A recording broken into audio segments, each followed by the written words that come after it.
Assalamualaikum warahmatullahi wabarakatuh. Nah, berikutnya ada strategi kedua. Selain trading, kita analisa dari segi budidaya. Nah, kebutuhan minyak nilam dunia tadi itu katakanlah gak nyampe 2015, katakanlah kita 2000 ton saja per tahun.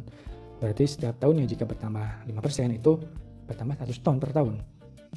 Dan 1 hektar menghasilkan rata-rata itu dalam 6 bulan itu 100 kilo ya, berarti dalam setahun itu 0,2 ton atau 200 kilo.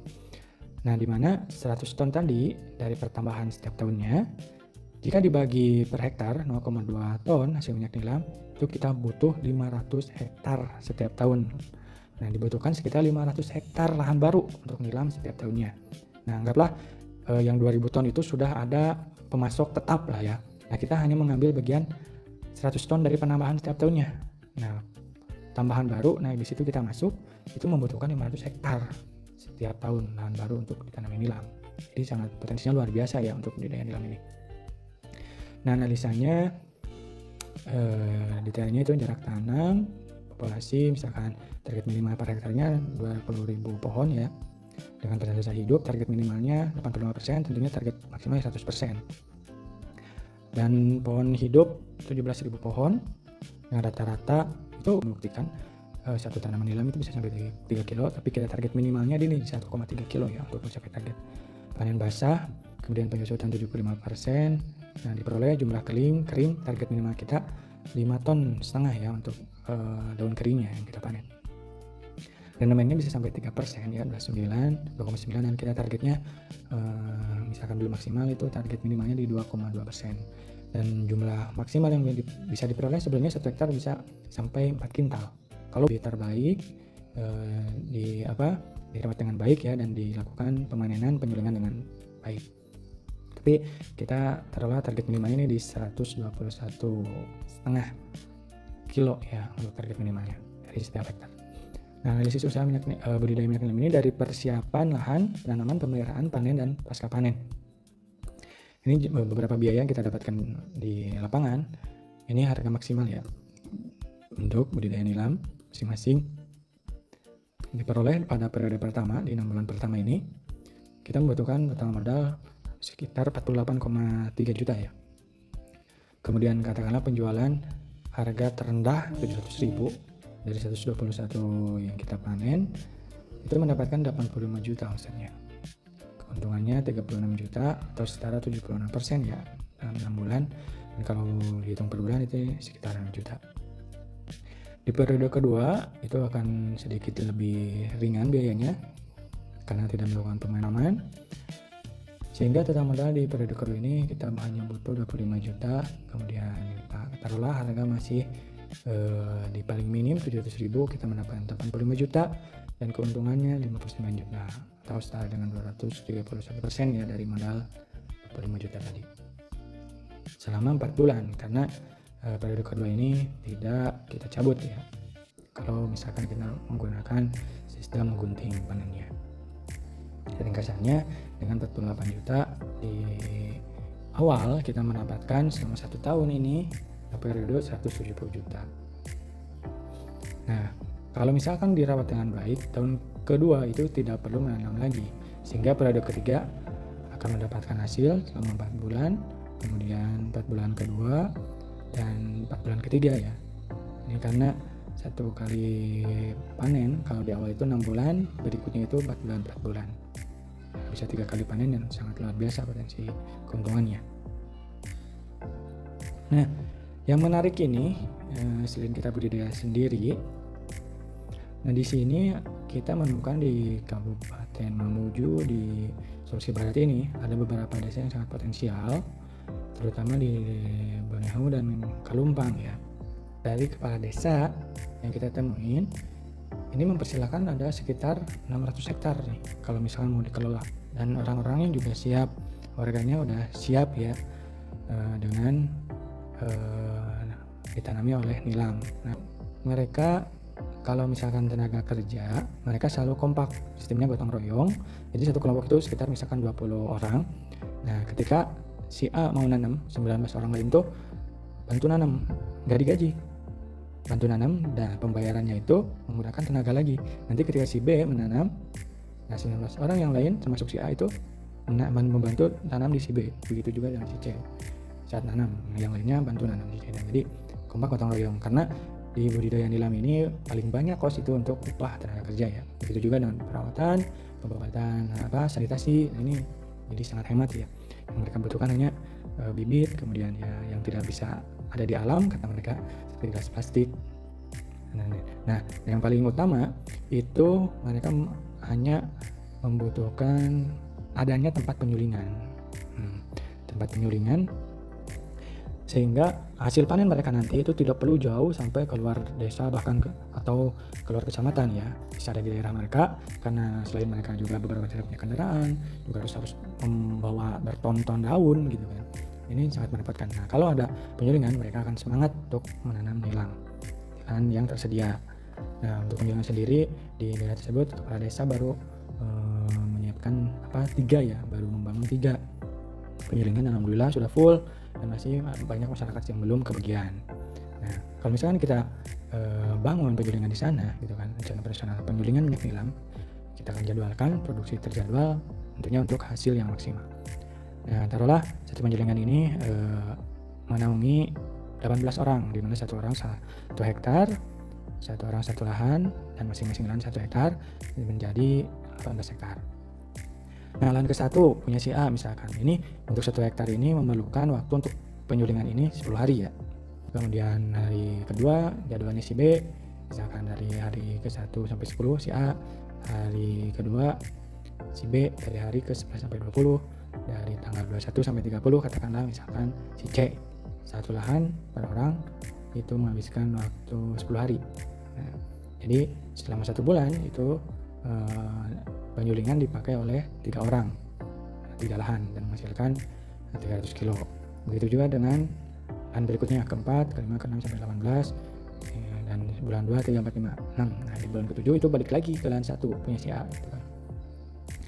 Masing-masing menghasilkan tiap bulan itu 300 kilo. Nah, tujuannya membangun penyulingan ini, pertama petani ada tempat penyulingan yang terjangkau tadi, kemudian yang kedua di sini itu ada aturan, di situ menyuling, di situ menjual, wajib fardu ain ya, tidak bisa menyuling di tempat si A misalkan lah, kemudian dijual ke tempat si B, itu tidak bisa di sini. Nyuling di situ berarti harus jual di situ. Jadi yang punya penyulingan walaupun misalkan gak punya kebun, itu pasti punya minyak, karena yang nyuling di tempat itu jual di tempat itu. Nah, berapa investasi untuk sebuah penyulingan? Kita di lapangan menemukan harganya 55 juta untuk 1 set penyulingan berbahan stainless dan bangunan 2 tingkat saung ya, saung dari kayu. Itu senilai 55 juta, dan target kita ingin mempunyai minimal itu 4 penyulingan dengan 72 sampai 100 hektar yang ditanami dan 70 sampai 100 mitra tani. Nah, sehingga dengan 4 penyulingan ini kita bisa mendapatkan pasokan rutin. Kita pola penanamannya itu bisa menghasilkan 1 ton setiap 1 bulan. Nah, dengan kondisi ini kita mempunyai pasokan yang aman untuk dijual dalam negeri, maupun target kita berikutnya adalah ekspor secara langsung ke negara tujuan. Nah, jika di tempat tersebut, tempat sosial itu hanya membutuhkan penyulingan, tentunya biaya untuk petani menanam itu tidak terlalu besar ya. Dengan gotong royong itu hanya membutuhkan di awal sekitar 18 juta, dengan penghasilan tadi sama dengan yang tadi. Periode kedua tentunya sangat lebih murah lagi ya, karena semuanya dilakukan dengan gotong royong, dari panen, kemudian penjemuran dan lain, sehingga hanya membutuhkan 3.700.000 di periode kedua, 4 bulan. Selama 4 bulan itu akan mendapatkan potensi pendapatan ya sangat luar biasa, sehingga dengan modal yang minimal mendapatkan hasil yang maksimal ya. Jika kita nanam bekerjasama dengan mitra di daerah tersebut. Nah, roadmap yang akan kita susun membangun ekosistem nilam secara nasional. Tahun pertama kita mempunyai targetnya 10 hektar kebun inti ya, riset untuk semua pengembangan dan percontohan. Kemudian tahun kedua kita memiliki minimal 50 petani mitra. Tahun ketiga kita udah mempunyai 100 mitra petani dan kita bisa ekspor, terutama ke India atau ke negara lainnya. Tahun keempat kita udah punya sertifikat karena kita punya lahan sendiri, kemudian lahan tersebut juga udah sangat maksimal, kita bisa mengurus sertifikasi sehingga daya jual kita bisa lebih meningkat. Kemudian tahun kelima kita bisa kontrak secara jangka panjang dengan para pembeli di negara luar. Nah, target 3 tahun ini, tahun ketiga kita memiliki 100 petani menghasilkan 10 ton per tahun atau 1 bulan 1 ton ya. Nah, dari angka tersebut kita hanya mengambil kue dari pasar global yang sangat besar tadi, kita hanya mengambil bagian 0,4%-nya saja. Hanya 0,4%-nya saja, tapi nilainya sudah lumayan ya. Nah, beberapa industri bahkan perusahaan-perusahaan besar juga seperti sudah muncul yang lain ini juga mulai masuk ke minyak nilam.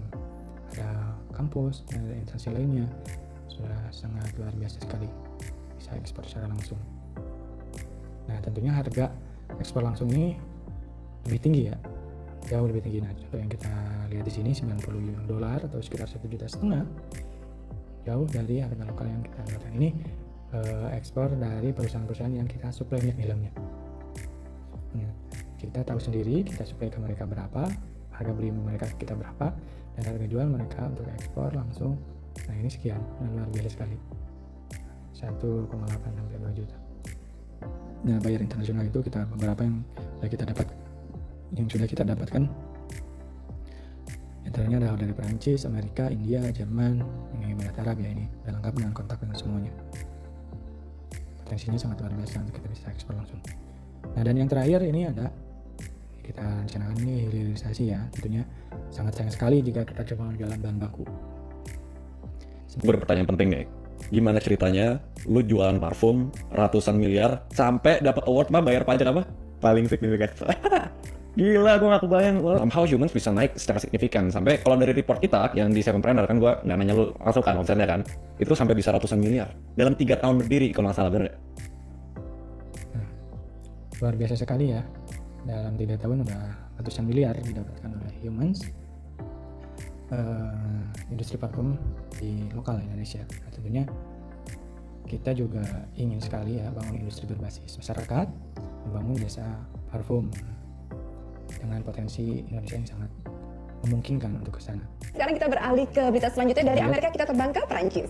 Sekarang kita terbang ke Perancis karena sejak abad ke-17 di sana ada sebuah desa yang terkenal sebagai produsen parfum ulung. Keunggulan parfum racikan penduduk desa membuat industri pewangi ini diburu merek parfum ternama di dunia. Selamat datang di ibu kota parfum dunia.